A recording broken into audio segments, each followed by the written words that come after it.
नमस्कार। VIP news के खास कार्यक्रम आपका जनसदन में आप सभी का स्वागत है। मैं हूं आपके साथ सुनीता पटेल।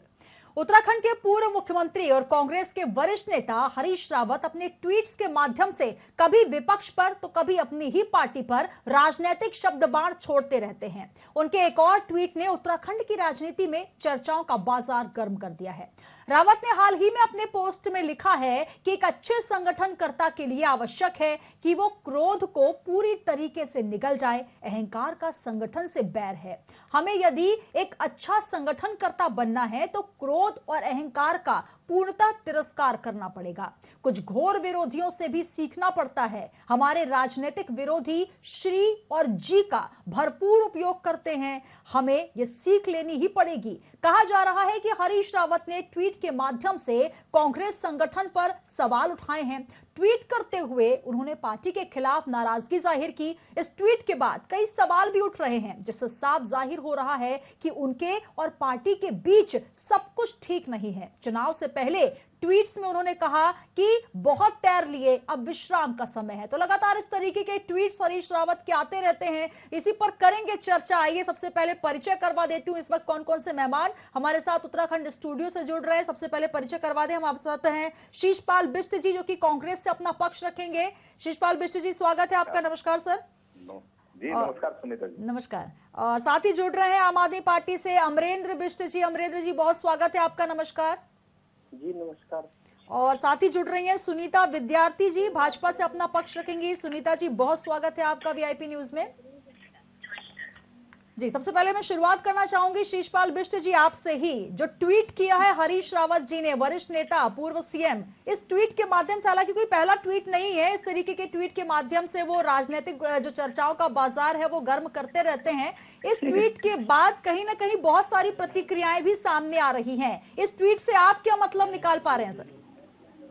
देखिए सुनीता जी, जहां हरीश रावत जी ने आज एक ट्वीट किया, उस पर ये सारा जो है बाजार गर्म है मीडिया के अंदर, क्योंकि मैं 2-3 डिबेट में आ चुका हूं इस मामले में अभी होकर के। तो कुल मिलाकर यह है कि हरीश रावत जी समय समय पर वो पार्टी के कार्यकर्ताओं हों चाहे नेता हों, समय समय में सोशल मीडिया के माध्यम से अपनी बेबाक बात रखते हैं, अपना आशीर्वाद देते हैं, अपनी राय रखते हैं। मार्गदर्शन अगर देना है तो सोशल मीडिया के माध्यम से देते हैं, कोई नसीहत देनी है सोशल मीडिया के माध्यम से देते हैं। अब ये उन्होंने आज इस ट्वीट में किसी का उल्लेख तो नहीं किया, लेकिन उन्होंने बहुत अच्छी बातें की है कि राजनीतिक संयम जरूरी है।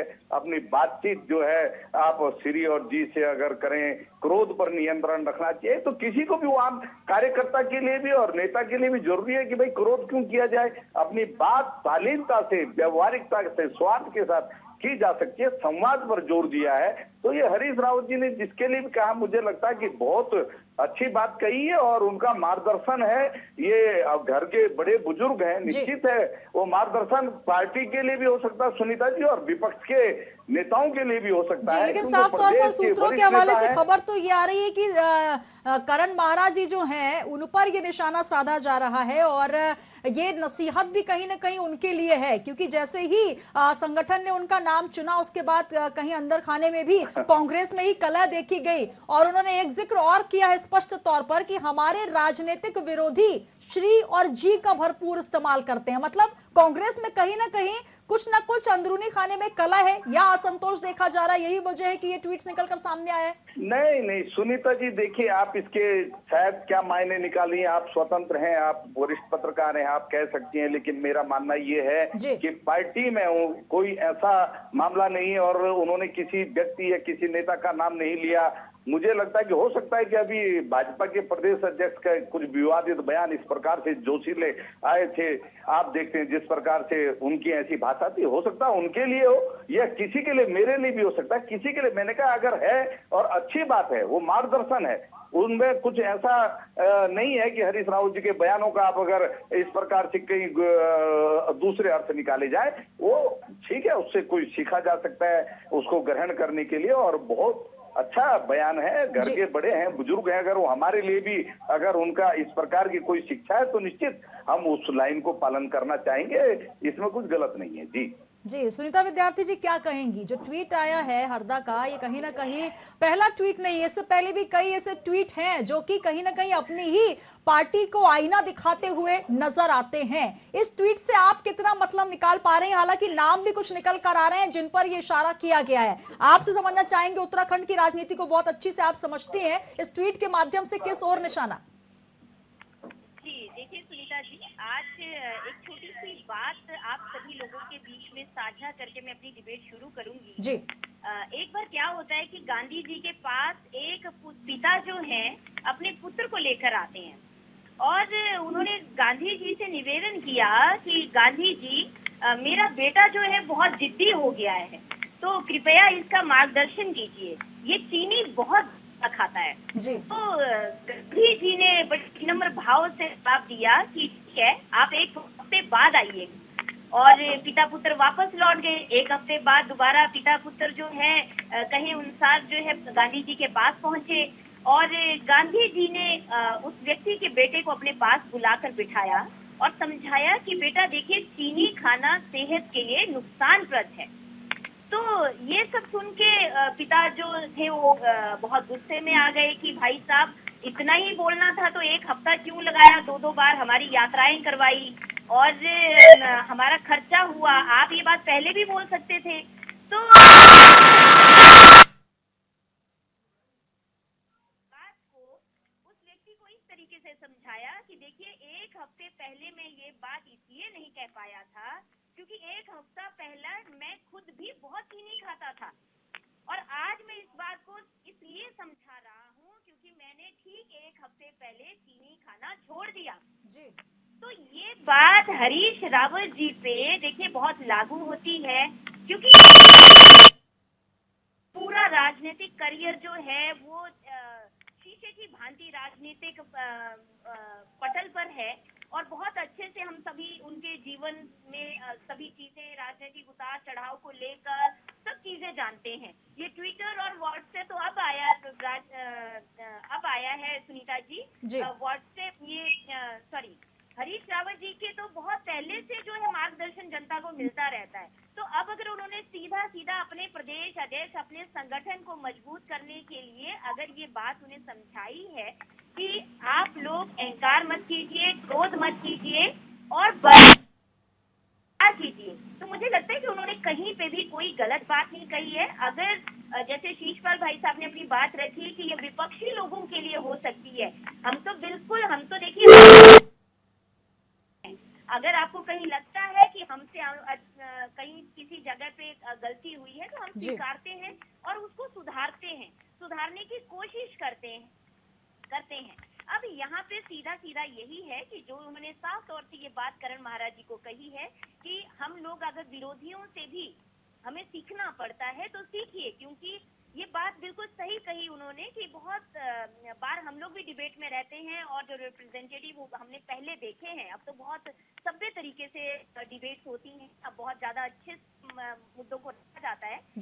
पहले जो है वो मैच्योरिटी जो वो नहीं दिखती थी, तो थोड़ा दुख होता था कि जाएं या ना जाएं डिबेट में, तो ये चीजें रहती हैं। और बड़े बुजुर्ग हैं, संगठन उन्होंने बहुत अच्छे से संभाला है, सरकार संभाली है और कोई भी हो, हम तो देखिए प्रदेश के प्रत्येक वरिष्ठ जनों का सम्मान करते हैं और कहीं ना कहीं अगर हमें कहीं पे कोई कमी है तो उसे अगर हमें मौका दिया जाता है कि सुधारिए, तो उसमें पूरा हम लोग चाहिए और सीख लेनी चाहिए कि हमारे बड़े हमें क्या बोल। और यही वजह है कि करण माहरा हो या फिर जिस तरीके से जब पोस्टर विवाद हुआ, ये भी किसी से छुपा नहीं है, जहां पर हरीश रावत का पोस्टर में नाम नहीं आया, फोटो नहीं आया, राहुल गांधी जी जब आए तभी भी उनका फोटो नहीं आया, तब ये कहा जाने लगा, कहीं ना कहीं नाराजगी वहां पर भी देखने को मिली। तो कुल मिलाकर कहीं ना कहीं नाराजगी कांग्रेस के अंदर तो है। यही वजह है कि हरीश रावत कभी भी नाराज हो जाते हैं, कभी संन्यास लेने की बात करने लग जाते हैं। तो ये जो राजनीति जो चल रही है उत्तराखंड में, या यूं कहा जाए कांग्रेस में जिस तरीके की राजनीति चल रही है,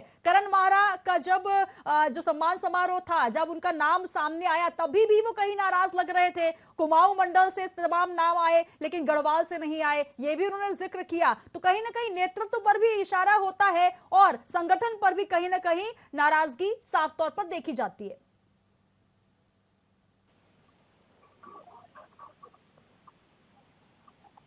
हेलो जी चलिए मैं रुक मुझे कह रहे हैं आप? जी जी मैं रुक करना चाहूंगी। हमारे साथ अमरेंद्र बिष्ट जी भी जुड़े हुए हैं। सुनीता जी की बात पूरी होगी। सुनीता जी की बात से स्पष्ट समझ में आया कि गुड़ अगर आप स्वयं नहीं छोड़ सकते हैं तो आपको कहीं ना कहीं इंतजार करना होगा। नसीहत देने से पहले आपको स्वयं उस पर अमल करना होगा। ये बात उन्होंने कही तो कहीं ना कहीं ये इशारा आम आदमी पार्टी से अमरेंद्र बिष्ट जी, इस इशारे की ओर आप किस तरीके से समझ पाते हैं? ये इशारा कहां था? देखिए, हरीश रावत जी का इशारा अपनी ही पार्टी के लोगों पर था, खासकर अपनी पार्टी के जो अध्यक्ष हैं उनकी तरफ था। उसकी पार्टी में जो लोग उनके साथ मिलकर के राजनीति कर रहे हैं उन पर ही उनका इशारा था। और वो इसलिए था क्योंकि उन्होंने स्पष्ट किया कि कुछ चीजें विपक्ष के दलों से सीखनी चाहिए और उन्होंने उसका उल्लेख भी किया कि कौन सी चीजें हमको सीखनी चाहिए।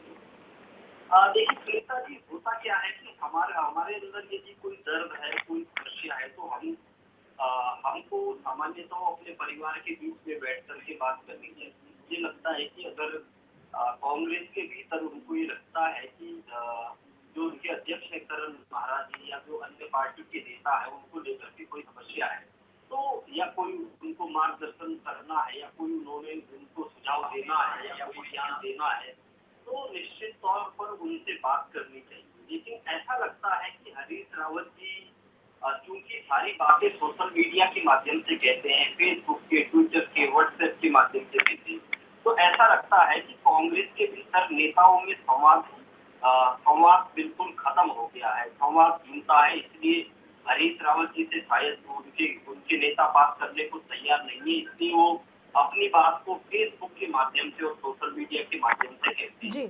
और जैसा आप भी जानते हैं और हम सब जानते हैं कि ऐसा हरीश रावत पहली बार नहीं करते।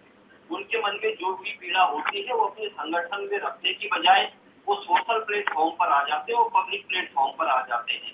और इसमें कोई दो राय नहीं है कि आज उत्तराखंड में कांग्रेस की जो स्थिति है, कांग्रेस जिस रसातल में है उसके लिए हरीश रावत जी की इस तरीके की जो सार्वजनिक बयानबाजी है कहीं ना कहीं वो जिम्मेदार है और उनको इससे सबक भी देना चाहिए। लेकिन कांग्रेस के भीतर कोई ऐसा हुआ नहीं क्योंकि सब चारणबद्ध कार्यकर्ता है, कोई सामने से उनको ये कहने की हिम्मत नहीं जुटा पाया कि साहब आप गलत करते हैं। तो इसीलिए हरीश रावत की सारी बातों को सोशल मीडिया में कह करके वो वाहवाही बटोरते हैं, लेकिन उनको नहीं पता कि उनकी इस तरीके की बयानबाजी से उनके संगठन को कितना नुकसान हो रहा है और कब से कर रहे हो। मैं आपको बता दूं उत्तराखंड की राजनीति में जब से राज्य बना तब से जब नारायण दत्त तिवारी जी यहाँ पर मुख्यमंत्री थे वो तब भी इस तरीके की हरकतें किया करते थे। तब व्हाट्सएप और ट्विटर नहीं होते थे, तब फेसबुक नहीं होता था, तो वो हरीश रावत जी चिट्ठी लिख करके ऐसा किया करते थे और उस चिट्ठी को फिर मीडिया में लीक कर दिया करते थे ताकि सबको बाहर पता चल जाए कि वो नाराज है, ताकि बाहर पता चल जाए कि वो मुख्यमंत्री को या सरकार को क्या कहना चाहते हैं। तो ये आदत है जो हमारी बहन सुनीता जी ने भी कहा कि आदत है उनकी। अब आदत वो मैं कुछ कहना नहीं, मैं किसी जानवर का नाम नहीं लेना चाहता, लेकिन कहते हैं कि किसी की कोई आदत होती है तो उसको आप कितना टाइम भी रख उसको बदला नहीं जा सकता। कहीं ना कहीं हरीश रावत जी इस प्रदेश के बड़े नेता हैं, उनसे बड़ा नेता शायद ही कोई हो, लेकिन ये उनकी आदत है कि वो अपने घर की बात, अपने परिवार की बात, उनके बेटे ने सोशल मीडिया पर कोई बात लिखी थी तो उन्होंने उसका जवाब भी सोशल मीडिया के माध्यम से दिया। वो चाहते तो अपने बेटे को घर में बैठा करके और कांग्रेस के भीतर जितने भी नेता हैं सब उनके बेटे की उम्र के हैं, सब उनके छोटे भाई की उम्र के हैं। वो चाहे तो उनको बैठा करके उनका मार्गदर्शन कर सकते हैं, लेकिन वो नहीं करना चाहते, मार्गदर्शन करना चाहते वो सोशल मीडिया के माध्यम से करना चाहते हैं। अब सुनीता जी बताइए कितना मनोबल कितना होगा उस पार्टी के कार्यकर्ता का जिसको ये नसीहत देते हैं और कहते हैं कि विपक्षी पार्टी के कार्यकर्ताओं का आचरण बहुत बढ़िया है, आपको उनसे सीखना चाहिए। क्या इसे हताशा या निराशा भी कहा जाए अमरेंद्र बिष्ट जी? क्या इसे हताशा या निराशा भी कहा जाए कि जब भुट्टा पार्टी करते हुए हरीश रावत जी सबसे मिल सकते हैं उस समय वो नसीहत नहीं देते, लेकिन वो एक ट्विटर के माध्यम से, सोशल हैंडलिंग के माध्यम से ये सार्वजनिक तौर पर बताते हैं कि मैं कितना निराश हूं कि संगठन में सब कुछ ठीक नहीं है। यही वजह है कि मुझे ट्वीट करके बताना पड़ता है कि संगठन को अगर आगे चलाना है तो अहंकार को त्यागना होगा, आपको अपने व्यक्तिगत मतभेदों को दूर रखना होगा और सबको साथ लेकर चलना होगा। निश्चित तौर पर वो सोशल मीडिया के माध्यम से बता रहे हैं, तो मैंने जैसा कहा कि दो बातें हो सकती हैं जी। पहली बात उनकी आदत खराब है, और दूसरी बात एक ही पार्टी के अंदर या तो बात को कहते हैं और पार्टी के कार्यकर्ता उनकी बात को सुनते नहीं है। पार्टी में उनके नेतृत्व को चुनौती मिल रही है। पार्टी उनको लगता है कि अब हरीश रावत जी झुका हुआ कारतूस हो गया, वो उनका चूंकि लगातार कई चुनाव हार गए, तो शायद उनको ऐसा लगता होगा कि इनकी राय भी लेना भी अब ठीक नहीं है। तो ये हरीश रावत जी और उनकी पार्टी के लोग जाने की कि क्या चल रहा है, लेकिन इतना जरूर है कि वो पार्टी के भीतर जो बातें होनी चाहिए और जो बातें निहायत गोपनीय तरीके से होनी चाहिए, उन बातों को जानबूझकर सोशल मीडिया के माध्यम से कह रहे हैं, और इससे कांग्रेस को नुकसान हो रहा है। भले ही हमारे जीतपाल भाई उनकी ढाल बने, उनको बचाने की कोशिश करे, उनको प्रोटेक्ट करने की कोशिश की करे, लेकिन इसमें कोई झिझक नहीं है हम लोगों को। देखिए, हरीश रावत जी की कुछ ऐसी ही गतिविधियों के कारण आज कांग्रेस जो है कमजोर हो रही है, और वो जिस स्तर पर खड़ी है उसके लिए कहीं या यूं कहा जा सकता है कि जो कमजोर कड़ी है वहां पर वो इशारा करना चाह रहे हैं, जिसकी वजह से कहीं ना कहीं कांग्रेस में लगातार जो नेतृत्व की कमी बताई जा रही है, या फिर कहीं ना कहीं एकजुटता की, संगठन को लेकर जो लगातार निशाने साधे जाते हैं, ये इशारा हरीश रावत करना चाह रहे हो। मैं शीशपाल बिष्ट जी आपका रुख करना चाहूंगी। जो सुनीता जी ने बात कही और जो अमरेंद्र जी ने बात की है, निश्चित तौर पर अगर आप एक शीर्ष नेता हैं, पूर्व सीएम है, दिग्गज वरिष्ठ नेता हैं, और हमारे यहाँ कहा जाता है कि जो घर का मुखिया होता है, जो बड़ा होता है, जब पीठ थपथपाता है तो वो सार्वजनिक तौर पर थपथपाता है, जब कहीं उसे सबकी तारीफ करनी होती है तो सार्वजनिक तौर पर की जाती है, लेकिन जब कोई कमी बतानी होती है तो हम अलग से बात करते हैं। तो क्या एक अलग से वो बात कर सकते थे,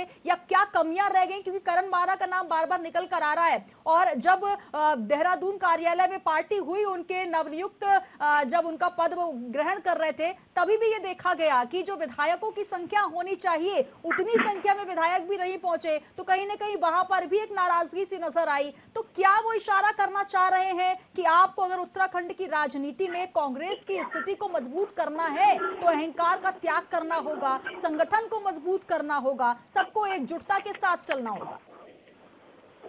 देखिए, ऐसा नहीं मानता जैसे हमारे भाई प्रवक्ता कह रहे थे। सुनीता जी ने तो बड़ी शालीनता से अपनी बातें की। उन्होंने भी कहा कि अगर कोई अच्छी चीजें होगी तो सबको सीखना चाहिए, ये लोकतंत्र की मर्यादा है।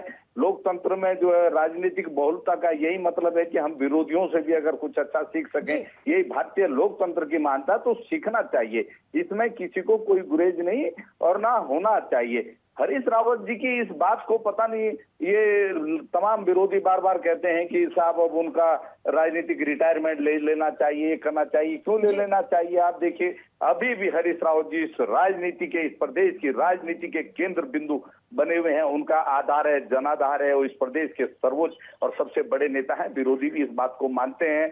तो आप नहीं कह सकते कि अभी अब हरीश रावत जी को जो है मुख्य धारा की राजनीति नहीं करनी चाहिए। अभी हरीश रावत जी लंबे समय तक मुख्य धारा की राजनीति करेंगे, ये बात तो जो आज देश के प्रधानमंत्री बेहतर बता सकते हैं। जब चुनाव में आते हैं तो हरीश रावत जी के नाम की माला जपते हैं, जब देश के गृह मंत्री आते हैं तो हरीश रावत के नाम की माला जपते हैं, तमाम विरोधी दलों के बड़े नेता तब हरीश रावत जी के नाम की माला जपते हैं। तो कहीं ना कहीं चाहे वो राजनीतिक तौर पर निशाना साधते हो, कहीं ना कहीं हरीश रावत जी के कद का, उनके जनाधार का जो है उनको पता है कि हरीश रावत जी उत्तराखंड की राजनीति के कितने बड़े स्तर में क्या मायने रखते हैं। आज अगर ये हरीश रावत जी की ट्वीट से आप सीधा करण महाराज जी का नाम ले रही हैं, मैं इससे सहमत नहीं हूं, क्योंकि उनके ट्वीट में किसी का नाम है नहीं। हो सकता है कि अगर ऐसा है, मैंने पहले ही माना, अगर कोई मार्गदर्शन हरीश रावत जी का उसमें है, क्योंकि वो कहा, अभी अमरेंद्र जी कह रहे थे कि अपने पुत्र से भी उन्होंने जो है सोशल मीडिया के माध्यम से, तो क्योंकि यहाँ लोकतंत्र, हमारे यहाँ लोकतंत्र बहुत मजबूत है सुनीता जी। हम लोकतंत्र में हमारे यहाँ छोटा से छोटा कार्यकर्ता भी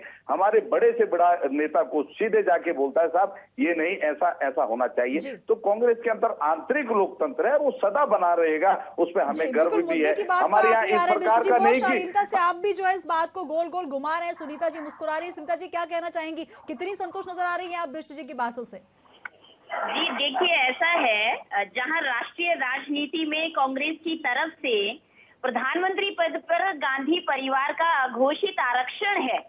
वहीं उत्तराखंड में स्वयं के लिए हरदा जी ने मुख्यमंत्री पद के लिए एकाधिकार करने की जो अलोकतांत्रिक चेष्टा करने का प्रयास किया, सुनीता जी, हम सब उसके साक्षी रहे हैं।